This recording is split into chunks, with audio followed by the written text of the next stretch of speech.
कशेरुकी प्राणी किसे कहते हैं? कशेरुकी प्राणी उसे कहते हैं जिसके शरीर में रीढ़ की हड्डी पाई जाती है। आप लोग के पीछे देखिएगा ना, यहाँ पे रीढ़ की हड्डी होगी।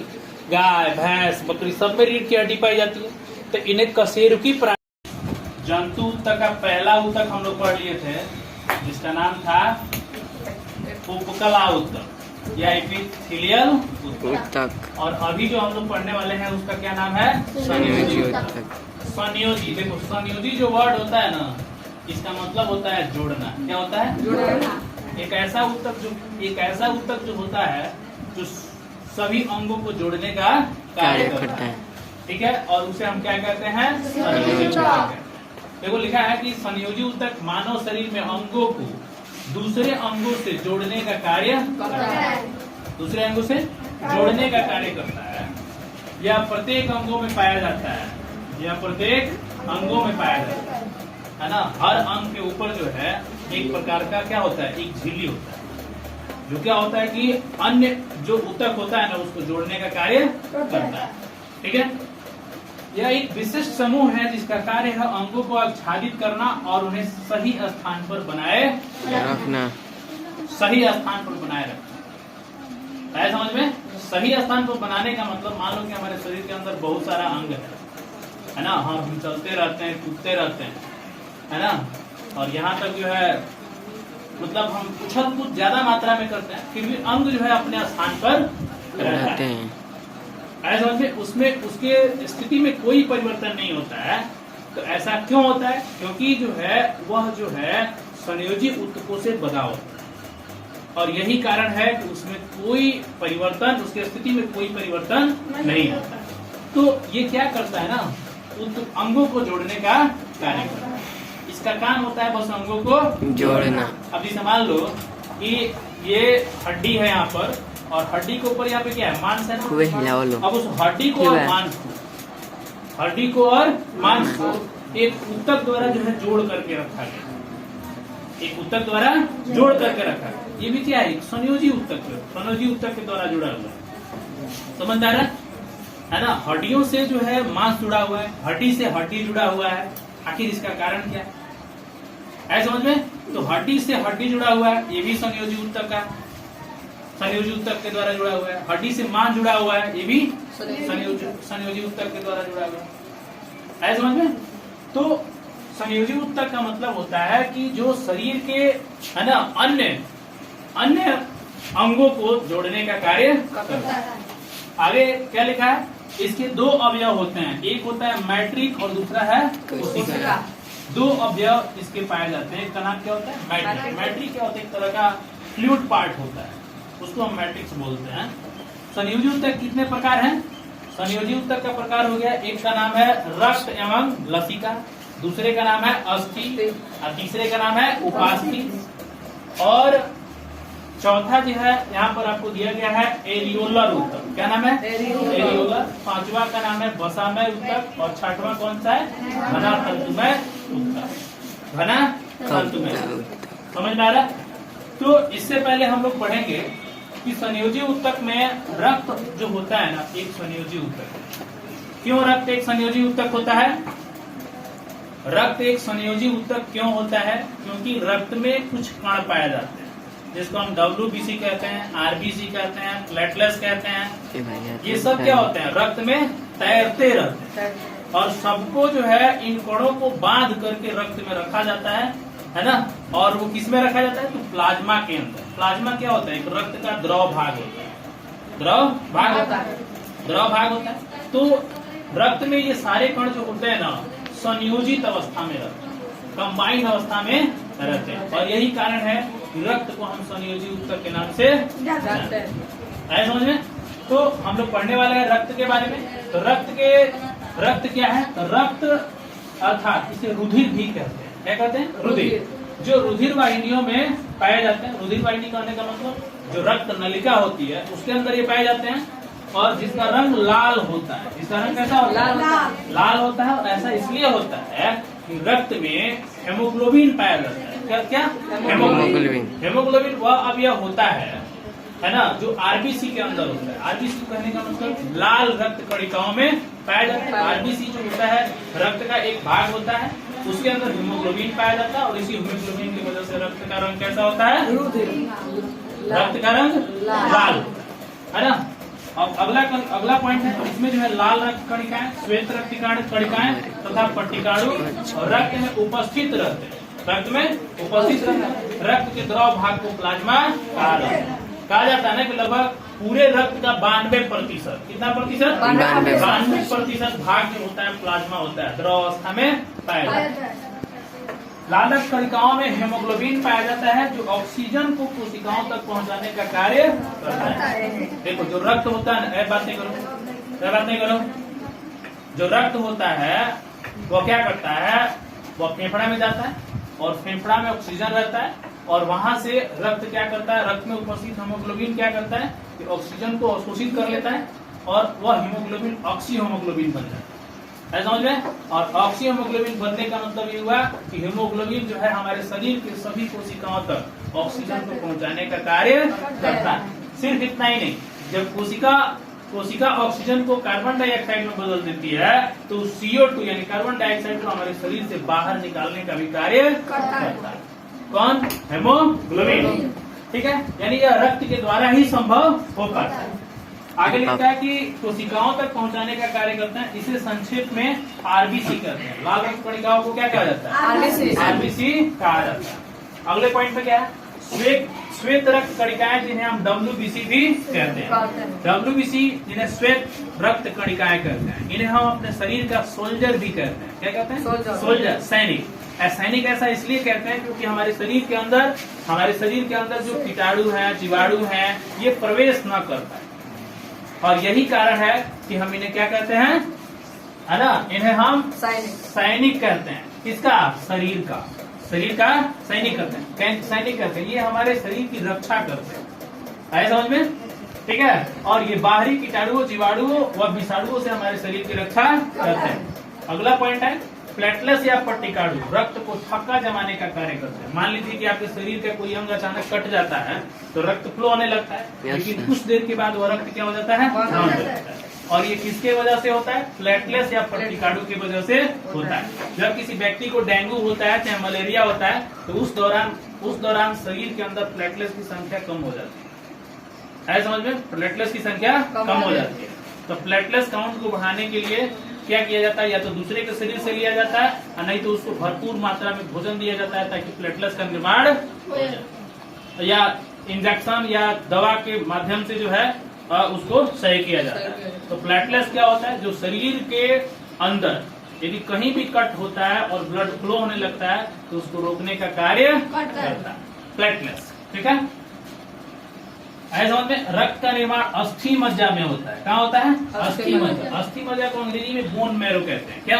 बोन मैरो कहते हैं। और वहीं पर रक्त का निर्माण होता है। कहते हैं ना कि आरबीसी की जो लाइफ स्पैन होती है, यानी वो लगभग जो है 120 दिन वो जिंदा रहता है ना।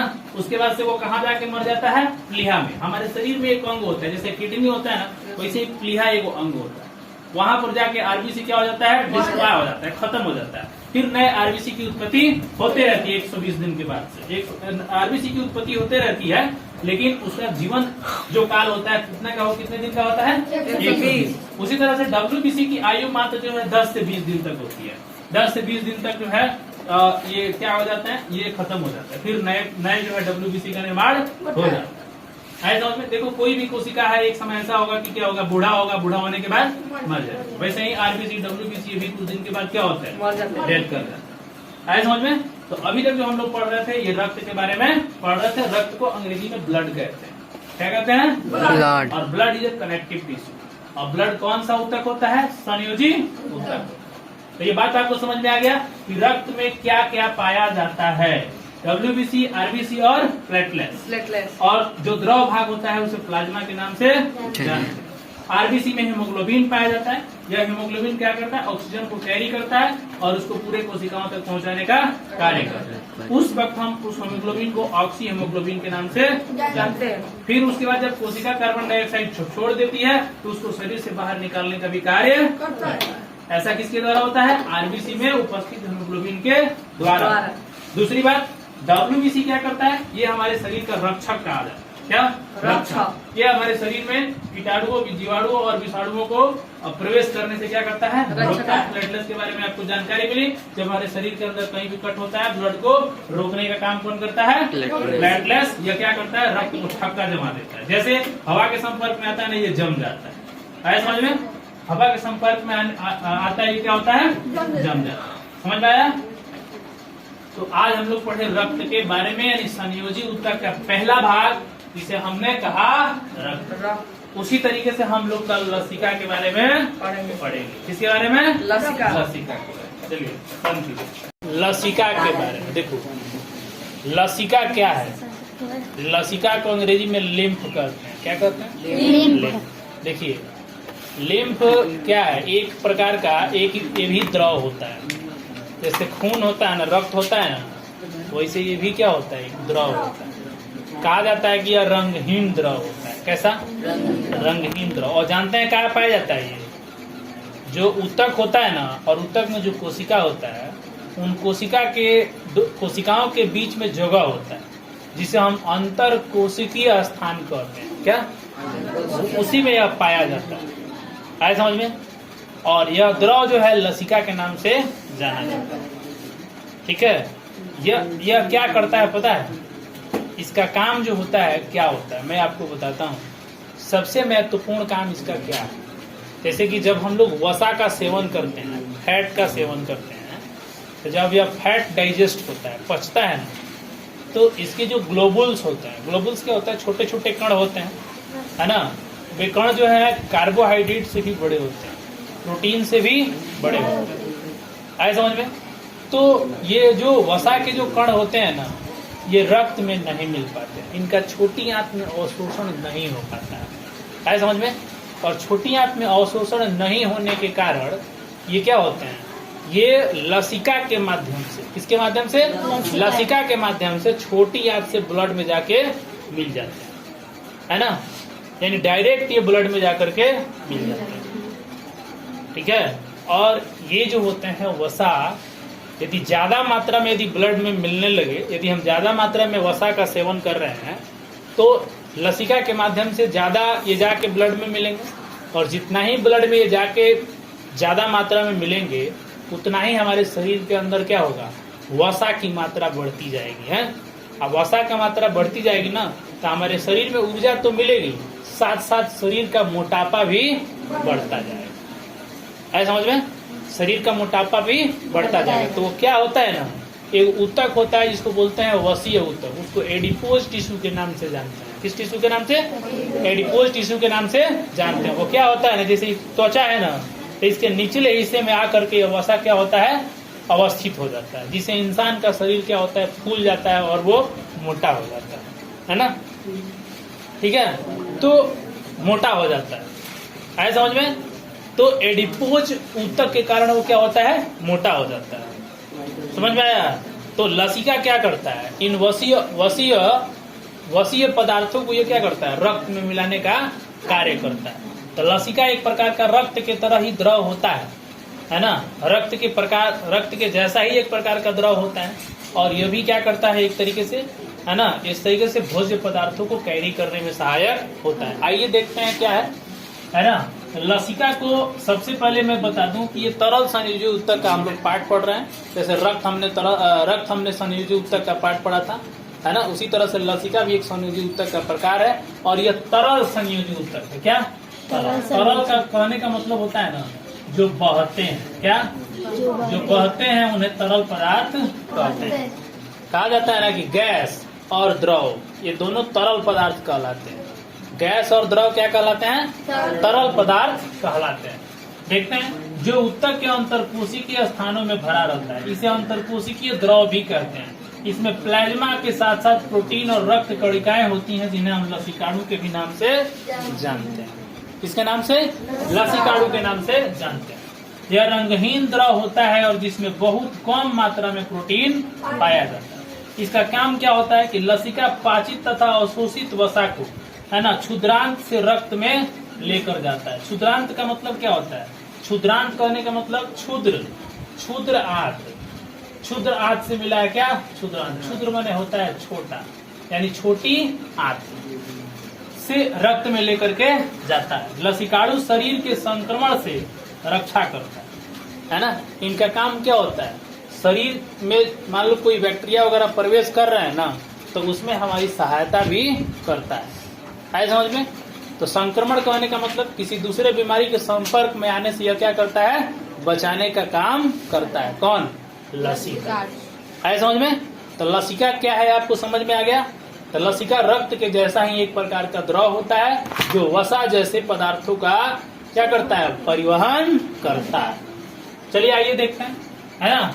अब जो है इसके बाद वाला जो ऊतक है जिसका नाम है कंकाल ऊतक। क्या, कंकाल। कंकाल के बारे में आप भली भांति जानते हैं, है ना। कंकाल कहने का मतलब हमारे शरीर की जो हड्डियां होती हैं, है ना, हड्डियों की जो संरचना होती है, यानी हमारा शरीर क्या है, हड्डियों से मिलकर के बना हुआ है। यदि ऊपर से मांस और ये सब स्किन वगैरह हटा दिया जाए तो खाली हड्डी बचेगा ना।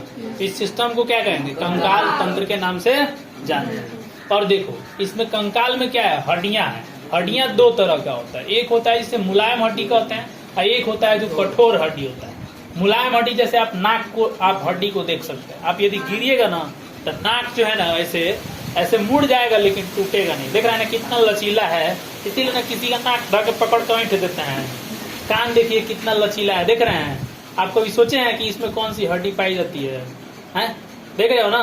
तो ये क्या होता है, ये क्या है, एक लचीली हड्डी होती है जिसको उपास्थि कहते हैं। क्या कहते हैं, अंग्रेजी में इसे कार्टिलेज कहा जाता है। क्या, कार्टिलेज। ये सिर्फ यहाँ ही नहीं पाया जाता है, जैसे जहां जहां ये ज्वाइंट है ना वहां पर भी पाया जाता है। ऐसा समझ में, जहां जहां ज्वाइंट होता है, जैसे यहाँ पे घुटने में हो गया, यहाँ हो गया, यहाँ हो गया, तो यहाँ पर जो है ये पाए जाते हैं। कौन, जो मुलायम हड्डी होते हैं वो। और एक होता है जो कठोर हड्डी। आप भली बात जानते हैं कठोर हड्डी कहाँ कहाँ होता है। जैसे यहाँ पे देखिए ये वाली हड्डी हो गई, है ना। हाथ यानी जो कलाई वाली देखिए ये हड्डी हो गई, ये हड्डी हो गई। पैर वाली हड्डी हो गई, है ना। तो पैर वाली हड्डी ये सब क्या है, ये सब हड्डियां हैं जिसको हम अस्थि कहते हैं। क्या, अस्थि के नाम से जानते हैं। तो इसी के बारे में हम लोग पढ़ने वाले हैं। इसका नाम क्या है, कंकाल ऊतक। तो क्या कह रहा है कंकाल ऊतक, देखिए कंकाल ऊतक के बारे में हम लोग पढ़ने वाले हैं। समझिए कंकाल ऊतक क्या करता है, ये सुरक्षा व सहारा देने वाले ऊतक कहे जाते हैं। बताइए आप ही, जब हमारे शरीर में हड्डी नहीं रहेगा तो क्या हम एक तरीके से सीधा तरीके से खड़ा रह पाएंगे, हाँ? सीधा तरीके से खड़ा नहीं रह पाएंगे। ये हमारे अंगों को सहारा भी देते हैं और यहाँ तक उनकी रक्षा भी करने का काम करते हैं, जो शरीर के अंतः कंकाल, है ना, और ढांचे का भी निर्माण करते हैं। ठीक है, आगे क्या, ये नाजुक अंगों जैसे फेफड़ा, हृदय और मस्तिष्क की रक्षा भी करते हैं। आपको पता है मस्तिष्क कहाँ होता है, ये ऊपर वाला खोपड़ी है और इसी खोपड़ी के अंदर क्या है, मस्तिष्क छिपा हुआ है ना। अचानक मान लो जब किसी का एक्सीडेंट होता है चाहे गिरता है तो सबसे पहले क्या होता है, खोपड़ी टूटता है। और जब खोपड़ी टूटता है ना तो फिर से ब्रेन जो अंदर होता है वो काफी मुलायम चीज होता है। ऐसे समझ में, यदि ब्लडिंग ज्यादा मात्रा में हो गया तो इंसान क्या करता है, डेथ कर जाता है। ऐसे समझ में। तो ये क्या करते हैं, अंगों की रक्षा करते हैं। जैसे आपने कभी देखा होगा कि ये पसली क्यों है सीना पर, पसली बाती जिसको आप कहते हो, उसका काम क्या होता है, तो अंदर जो होता है फेफड़ा होता है उसका रक्षा करता है, ऐसे समझ में। और वहीं पे उसके जस्ट नीचे में हृदय होता है, उसकी रक्षा करने का काम करता है, बताया समझ में। और वहीं पर पीछे जो होता है यहाँ पे गुर्दा वगैरह पाया जाता है, उसको भी रक्षा करने का काम करता है। कौन करता है, कंकाल तंत्र, है ना। ये चलने फिरने व अन्य गतियों में भी सहायक होते हैं। ऐसे समझ में। कंकाल तंत्र के प्रकार कितने तरह के होते हैं, ऊतक के प्रकार, अस्थि और उपास्थि। लिख क्या रहा है, ये बहुत कठोर होते हैं और ये सभी प्राणियों, है ना, तथा अस्थिल मछलियों के शरीर में भी अंतः कंकाल की रचना करते हैं। जिसको आप मछली में कहते हो ना कांट, तो कांट नहीं है, वो हड्डी है। क्या है, हड्डी है। मछली छोटी है तो हड्डी पतली होगी। ऐसा देखते हैं ना, पतला होता है लेकिन काफी नुकीला होता है ना। मुंह में गड़ जाने के बाद सीधे कहाँ जाइएगा, हॉस्पिटल। सारा मछली खाना जो है निकल जाएगा। इन अस्थियों या हड्डियों में कैल्शियम क्या पाया जाता है, देखिएगा, हड्डियों में कैल्शियम, फास्फोरस और मैग्नीशियम के लवण भी पाए जाते हैं। हिल गया, लवण भी पाए जाते हैं। आए समझ में। और यहाँ पर देखिए लवण भी पाए जाते हैं। इसके अलावा और हम दे सकते हैं, ये किसके बारे में हमने लिखा है? अस्थि के बारे में लिखा है। किसके बारे में? अस्थि के बारे में हमने लिखा है। अस्थि में उधर भी हमने लिखा है ना। हाँ, तो यहाँ पे गौर से देखिए, इसमें क्या है? इसमें क्या लिखा है कि कशेरुकी प्राणियों में, कहा जी? कशेरुकी। अब पूछिए कशेरुकी प्राणी किसे कहते हैं? कशेरुकी प्राणी उसे कहते हैं जिसके शरीर में रीढ़ की हड्डी पाई जाती है। आप लोग के पीछे देखिएगा ना, यहाँ पे रीढ़ की हड्डी होगी। गाय, भैंस, बकरी सब में रीढ़ की हड्डी पाई जाती है, तो इन्हें कशेरुकी प्राणी कहा जाता है। और जैसे बीच की हड्डी हो गई ना, तो इसी तरह से, इस तरह से क्या होता है, हड्डियां इसमें बनी रहती है। तो क्या होता है ना, अधिकांश प्राणियों में अधिकांश की हड्डियां खोखली होती है। ये हड्डियां ज्यादातर क्या होती है? खोखली। अंदर से क्या होता है? खोखला होता है। और पता है, हड्डियों के आंतरिक गुहाओं में अस्थि मज्जा भरा होता है। क्या जी? अस्थि मज्जा। और अस्थि मज्जा में क्या होता है? जो वसा के व रक्त कोशिकाओं से बना होता है। और पता है, अस्थि मज्जा में ही रक्त कोशिकाओं का निर्माण होता है। जैसे कि आपको याद होना चाहिए, हमने कहा था कि आरबीसी का निर्माण यानी रूप खून कहाँ बनता है? तो अस्थि मज्जा में बनता है। पिछली बार बताए थे ना, कहाँ बनता है? अस्थि मज्जा में रक्त का निर्माण होता है। समझ में आ गया? चलिए आगे आइए। अब हम आपको समझाते हैं उपास्थि क्या होता है। क्या जी? आइए समझते हैं उपास्थि के बारे में। किसके बारे में? उपास्थि के बारे में। उपास्थि क्या होता है? जैसे मैंने आपको बताया क्या कि अस्थि कठोर हड्डी होता है, लेकिन उपास्थि मुलायम हड्डी होता है। देखिए क्या लिख रहा है, ये ऊतक अस्थि ऊतक की अपेक्षा मुलायम और लचीले होता है। लचीला का मतलब जानते हो क्या होता है? जिसको मोड़ दे, है ना, तो ये लचीला होता है। ये ऊतक हड्डियों के जोड़े, नाक, कान और ट्रेकिया आदि में पाए जाते हैं। पूछे ट्रेकिया कहाँ होता है सर? तो ट्रेकिया गर्दन में होता है। कहाँ? यहाँ पर। जैसे जो आपका ट्रेकिया कहने का मतलब जैसे जो फेफड़ा होता है ना, ऐसे फेफड़ा का स्ट्रक्चर होता है, ऐसे समझ में, यहीं पर क्या होता है? ट्रेकिया होता है। ठीक है। अब देखिए, इनमें मैट्रिक्स पाया जाता है जो कांड्रीन नामक प्रोटीन का बना होता है। क्या पाया जाता है? मैट्रिक्स पाया जाता है जो कांड्रीन नामक प्रोटीन का बना होता है। और क्या कह रहा है कि उपास्थियों में जुड़े हुए मजबूत रेशे पाए जाते हैं। रेशा समझते हैं? रेशा जैसे बांस का रेशा देखे है ना, वैसे ही इसमें भी रेशा पाया जाता है ना, इसमें भी रेशा पाया जाता है। देखते हैं बांस में इतना रेशा होता है ना, आप सोचिएगा इसे तोड़ दें तो नहीं टूटेगा, है ना। वैसे ही क्या होता है, हमारे इस उपास्थियों में भी रेशे पाए जाते हैं। रेशे बहुत मजबूत होते हैं। एक एक रेशा जोड़ के देखते हो, रस्सी जब बना दिया जाता है तो जल्दी टूटता है? नहीं टूटता है। वैसे ही क्या होता है ना कि मांसपेशियों में भी एक तरह से रेशा पाया जाता है और इसमें भी रेशा पाया जाता है। समझ में? ये नाक क्या है? नाक क्या है? यही वाली उपास्थि है, इसमें भी रेशा है ना। इसलिए जल्दी ये टूटेगा नहीं। क्यों? क्योंकि यह रेशा कैसा होता है? मजबूत होता है। कैसा होता है? मजबूत होता है। समझ में आया? सबका नोट हो गया है? चलो अब बारी बारी से रीडिंग कर लो।